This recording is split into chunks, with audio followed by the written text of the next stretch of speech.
un- una lluvia pues masiva, tenemos nuestra poza de eventos extraordinarios. Tenemos una poza de sedimentación y una poza de subdrenaje. Aquí también tenemos un límite de nivelación. Acá está una poza de justamente de los raincoats, era de las mantas que les decía en caso de lluvia. Otra poza de sedimentación y otra poza de subdrenaje, porque están, pues, están, o sea, este pad tiene adentro dos circuitos, más o menos, algo así. Pero de estos dos circuitos,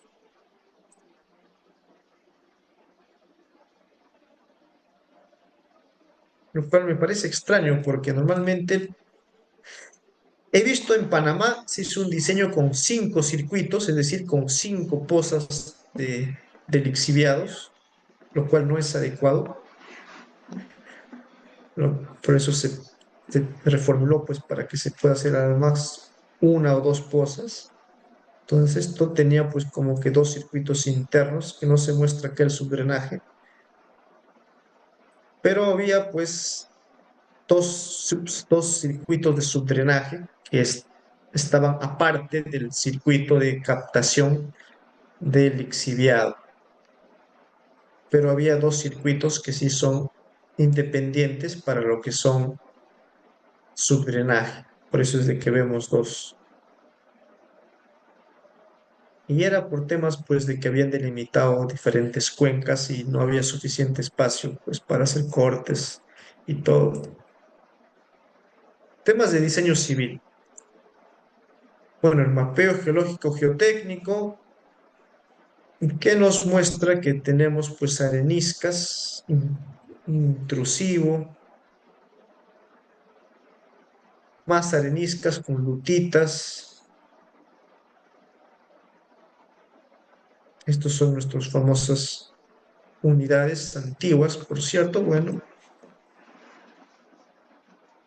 esta nuestra sección geológica. Bueno, las calicatas, esto lo hemos visto con excavadora, tiene sus ventajas. No, vamos a seguir viendo. Acá está la imagen de la excavadora, la calicata con excavadora, en la zona donde viene el pad. Se vio un nivel freático.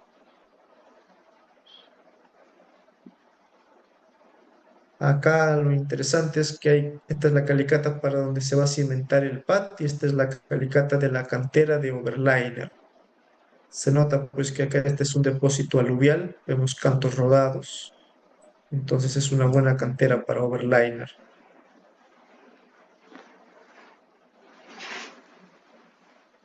Esta es Calicata en cantera de SBP, de suelo de baja permeabilidad.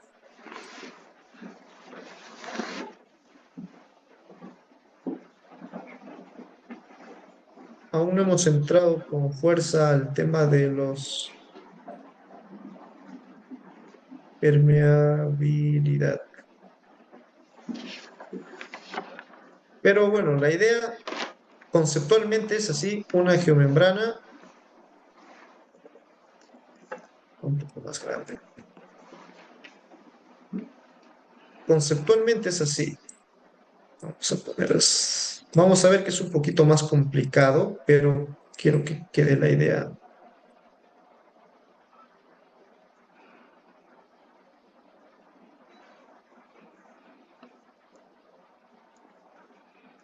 Conceptualmente es así.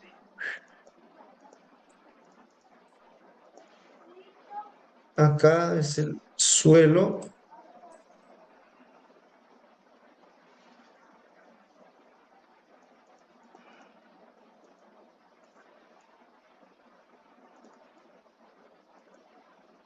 de baja permeabilidad.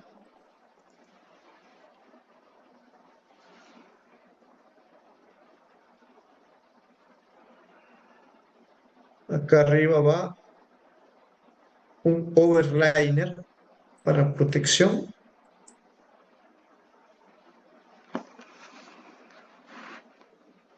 Ese es, digamos, el diseño en general. Se puede aumentar un geotextil por ahí para proteger, pues, que los finos.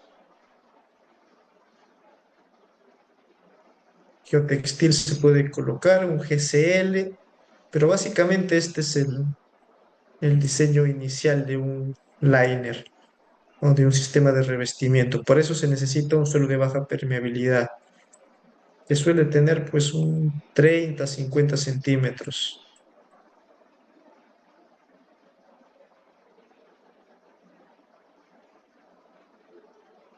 Y esta es una calicata en el mineral.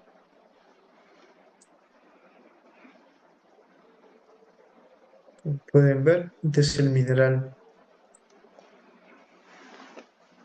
Vemos que son materiales pues que tienen características gravosas, angulares. Casi pues todo lo que son materiales de minería van a tener unas características angulosas porque estos vienen de voladuras. Las voladuras por su naturaleza van a generar materiales con formas angulosas. Entonces, bueno, estas calicatas nos permiten hacer una preparación de la cimentación, que bueno, eso dependiendo pues de la profundidad de donde está el suelo competente, acá lo importante es ver este es el tajo, acá los pads hay un pad fase uno y 2. Luego este pad se va a ampliar a una fase 3A y luego una fase 3B, que está la que está actualmente en construcción. Y bueno, acá hay otro tajo y acá viene otro pad, que es la fase 4. Y todas estas cositas que vemos por acá, los límites de cimentación, son para las estructuras que vimos, las pozas, los canales y esas cosas.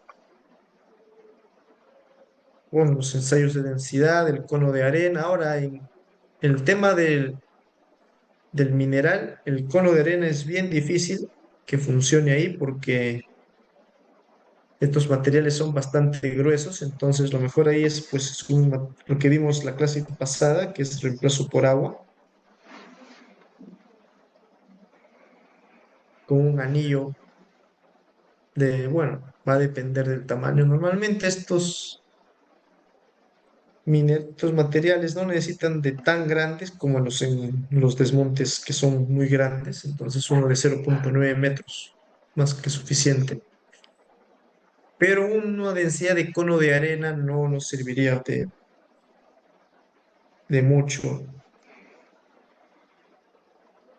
lamentablemente, por- porque el material es demasiado, demasiado grueso.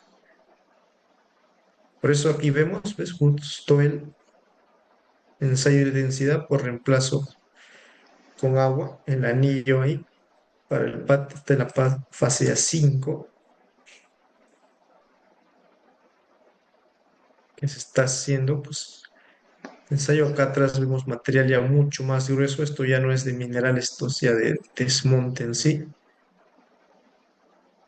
Y acá se hizo el famoso ensayo de granulometría global, esto pues para tener un conocimiento en concreto en sí de las partes de los cantos, la parte de los bloques, y esto, como pueden ver, ya requiere pues ya no hay tamices,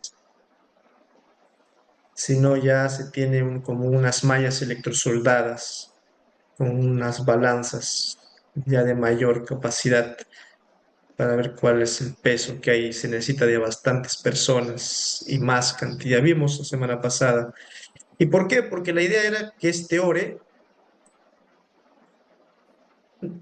se tenía que caracterizar pues sus propiedades dinámicas, sus propiedades de resistencia cortante, y como son de sobre tamaño, se iba a utilizar el método de las curvas homotéticas, que no es más que ser un paralelo a las curvas granulométricas que se tiene y para eso se necesita tener pues la granulometría global.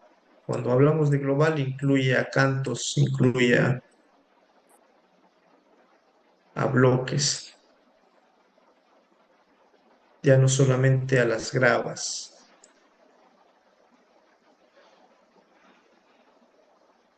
Aquí vemos, por ejemplo,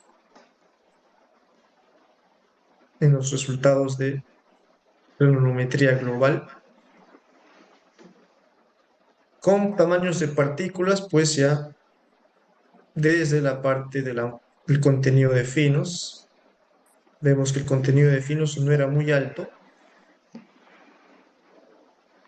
estaba menos casi 5%, esto era genial, 5% de contenido de finos. Este amarillo no lo tomen en cuenta ahorita les voy a explicar por qué ni este amarillo ni este celeste, ni este anaranjado, perdón. Estos de acá tómenlo en cuenta. Y se ve pues que hay material hasta de 12 pulgadas, de 12.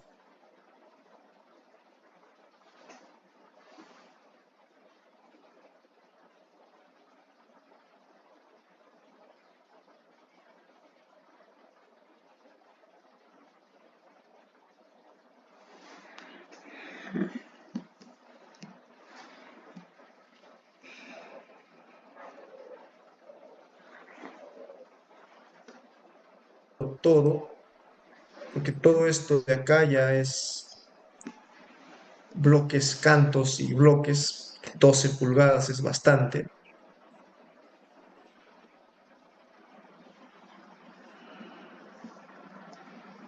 casi medio metro.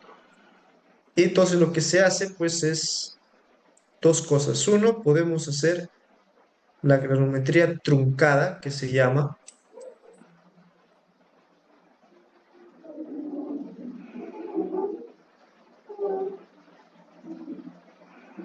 a 3/4 de pulgada, o podemos hacer la curva paralela. Este método se llama la columna homotética, el método de la curva homotética. Es decir, se busca una curva que sea más o menos paralela a la curva de la granulometría global, pero que sea de tamaño menor tal que pueda ser ensayado en las celdas de los ensayos de laboratorio que tenemos, como esta de color amarillo, por ejemplo. Esta de amarillo es la homotética.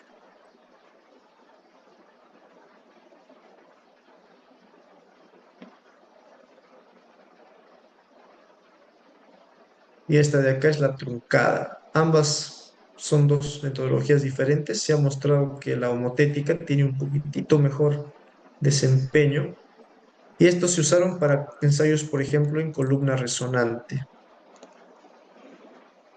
y conocer las propiedades dinámicas del ORE para hacer pues un análisis de amplificación y posible análisis dinámico no lineal.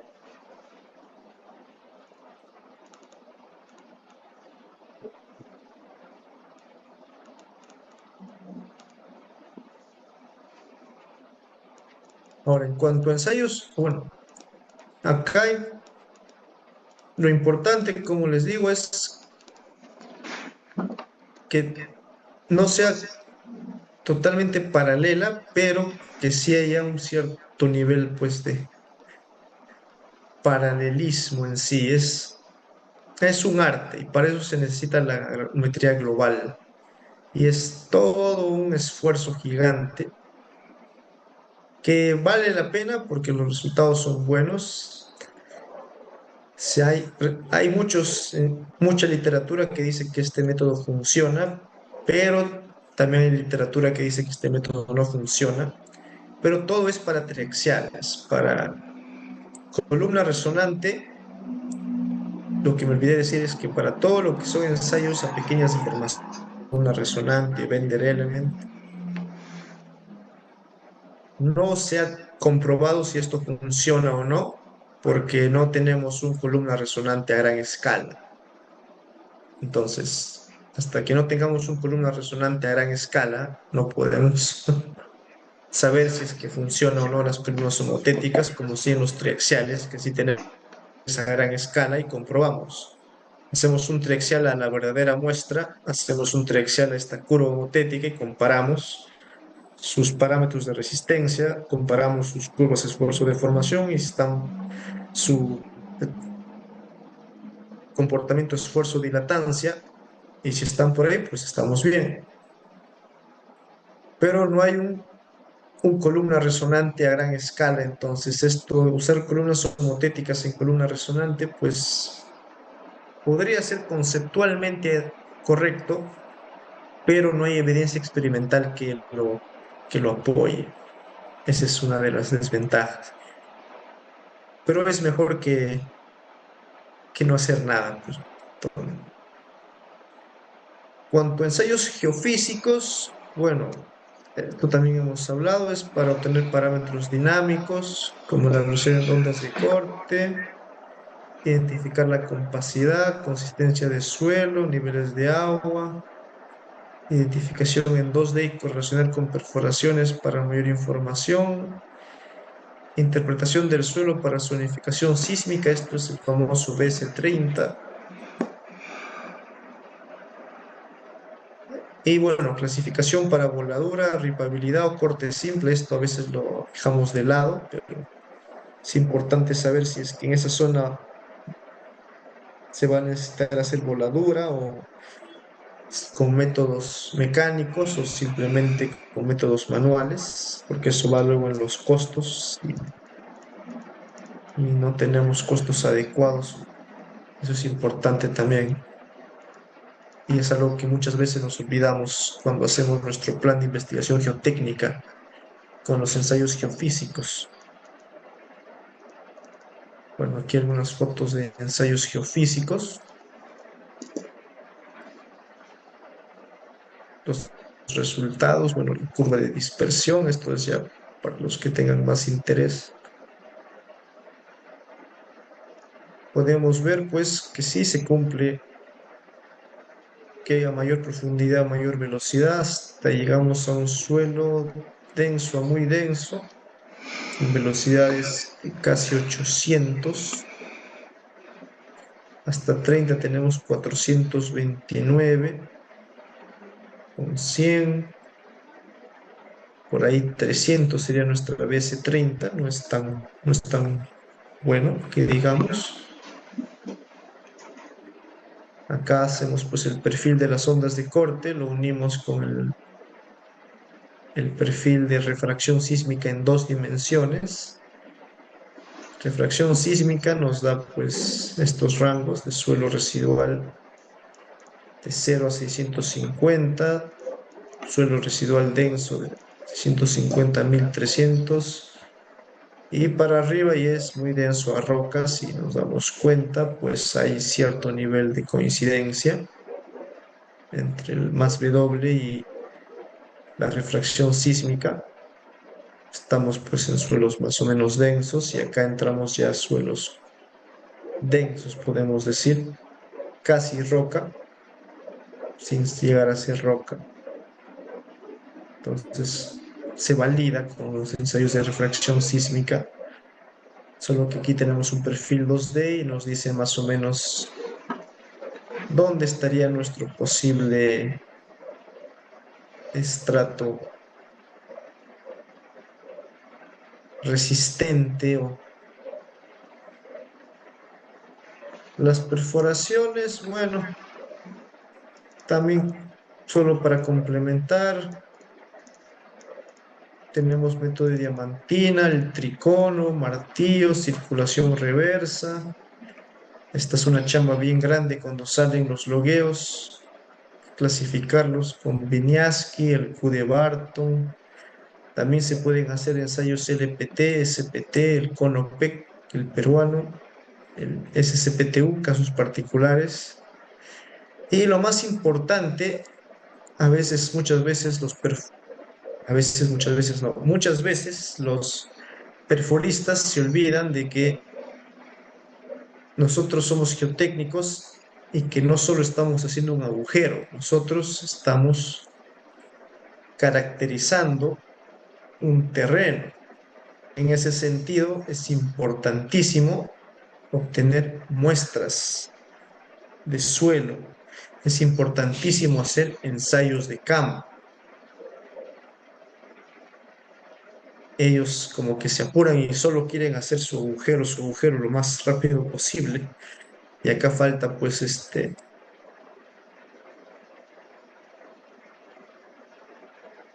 colocar instrumentación.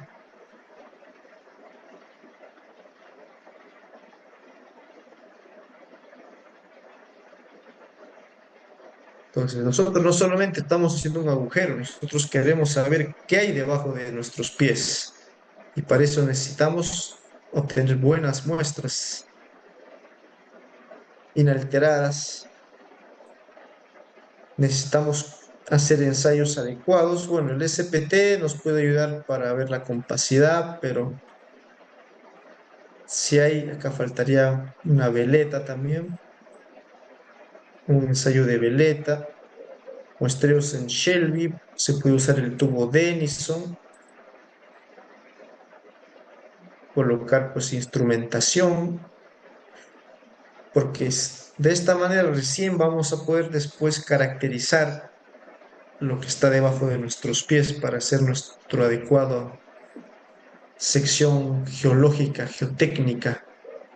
No se trata solo de hacer un agujero, como he visto muchas veces que lamentablemente ocurre. Bueno, acá unas fotografías de la perforación geotécnica. Bueno, esta es una perforación especial donde la propia forma que tiene es la que sostiene las paredes. La vimos. Esta sí es la perforación clásica con el varillaje. Necesita pues un lodo bentonítico para mantener el taladro. Las cajas de logueo geotécnico. Acá lo interesante del ensayo de penetración estándar, no voy a entrar mucho en detalle porque esto ya lo hemos visto, pero lo interesante es de que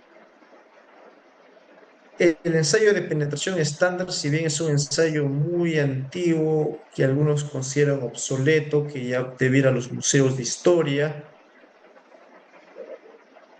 podría utilizarse siempre y cuando, bueno, hay un millón de factores de corrección. Este podría utilizarse siempre y cuando se haga uso de lo que se llama el medidor de energía. Es decir, nosotros ya le llamamos pues el N60, ¿no? ¿Por qué? Porque asumimos que en la caída desde el martillo hasta la varilla se pierde por el rozamiento un 60% de la energía, un valor que se tiene pues ya desde hace mucho tiempo, se ha quedado un valor estandarizado, pero ya con nueva tecnología en los últimos años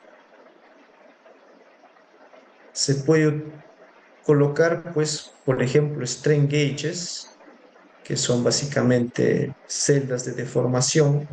Se puede colocar acelerómetros en el SPT con el cual podamos de verdad medir cuánta es la energía que estamos perdiendo debido al rozamiento. Y esto pues fácilmente con los datos que nos dan estos sensores, bueno, no es barato, he visto en Estados Unidos que suelen calibrar los equipos de SPT antes de llevarlos a campo y les dicen, pues ya tu SPT no pierde 60%, sino simplemente pierde 85%. Entonces, con eso, pues es un poquito más exacto las lecturas. Igual no va a servir para obtener parámetros, pero nos va a dar algo más acertado para al menos encontrar dos cosas. Uno podría ser, pues, la compacidad de nuestros suelos. Si estamos en un suelo denso, un suelo suelto, un suelo medianamente denso, un suelo. Y si estamos, por ejemplo, bueno, fuera saliendo ya del tema de relaves, si queremos cimentar con pilotes, y a qué profundidad vamos a poner la punta de nuestro pilote, pues a donde haya rechazo, y eso pues nos puede ayudar el SPT.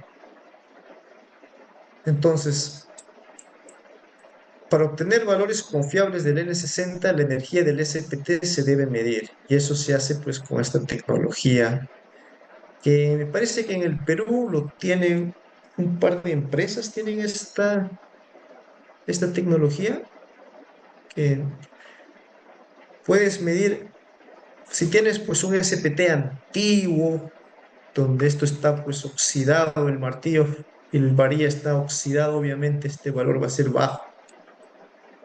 Pero si el SPT es un poco nuevo, lo has tratado bien, los operadores son capacitados, el valor pues va a subir. De hecho, he visto que este N puede llegar a ser hasta de 98%. Y, y era pues un equipo nuevo. Y entonces es importante conocer esos rangos cuando, y sobre todo cuando vemos que hay informes que nos dan pues CPT con parámetros obtenidos del SPT, pues indicar de que es, oye, ¿cuál es el verdadero rango de pérdida de energía de tu SPT? Dímelo. Podrías medirlo si es que en verdad estás interesado, porque en Perú hay, no sé mucho de costos, sé que es costoso, pero se podría hacer y sería interesante. Y esto es lo interesante, pues, de usar tecnología nueva con tecnología muy antigua. Y acá está lo que les mencionaba, justo que nos puede dar una idea de la compacidad del SPT. En suelos granulares, pues si tenemos de 0 a 4 es un suelo muy suelto, 5 a 10 es un suelo suelto, de 11 a 30 es medianamente denso y creo que hasta acá podríamos hablar de suelos potencialmente licuables para sismos de hasta uno en 2500.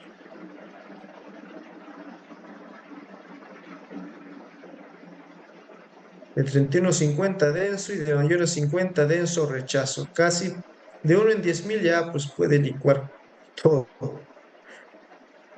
Esto sí puede servir.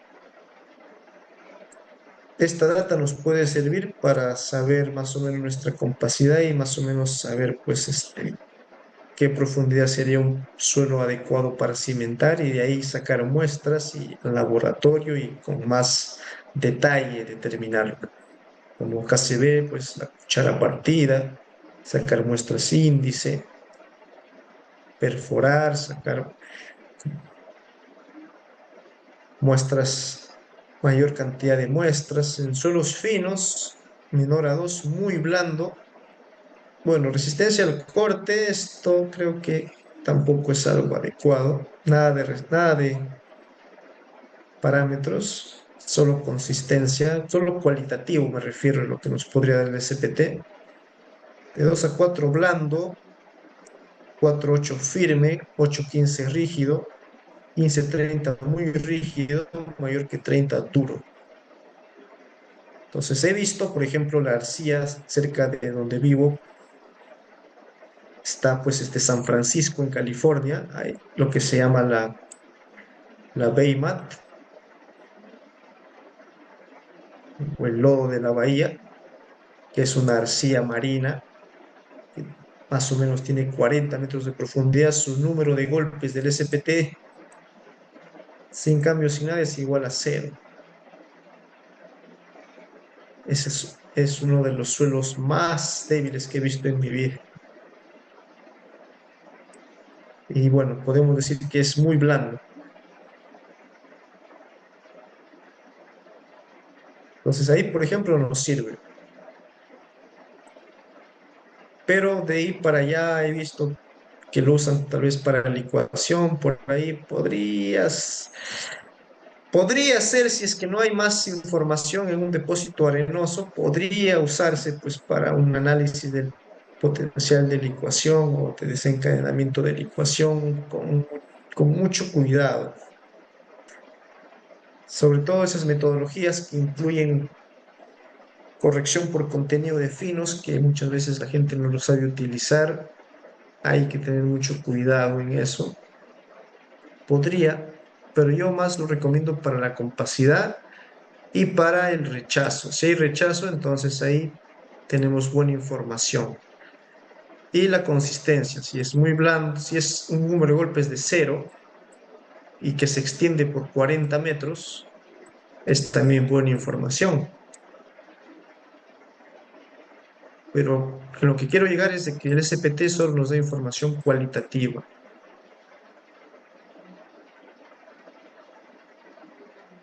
Esto es lo que... Cuantitativa ya no, porque ya se ha visto superada por nuevas herramientas. Bueno, y el DPL, pues es una versión del SPT más pequeña, más de fácil uso, que digamos es para ya proyectos de muy bajo presupuesto, por ejemplo, no sé, proyectos con municipalidades, donde se quiere hacer, digamos, no sé, un pequeño colegio y ya no hay presupuesto para mucho y solamente ya se puede hacer DPL. Hace el DPL y se ve cuál sería el número de golpes del DPL y ya pues reemplazar la parte débil por material y listo, cimentar, pero eso ya es, pero ya para un proyecto, digamos, de gran envergadura, como estamos viendo de un pad de exhibición grande de 11 millones de toneladas, como que el DPL en sí se puede utilizar como un indicador por ahí, pero no nos va a dar pues nada, no nos va a dar parámetros, nos puede dar tal vez un poquito de compacidad, pero son ensayos ya que están quedando, digamos, en el pasado. Y bueno, creo que con esto nos hemos pasado, creo que la hora. Vamos a darnos un pequeño break para no aburrirnos, de unos 30 minutos y regresamos.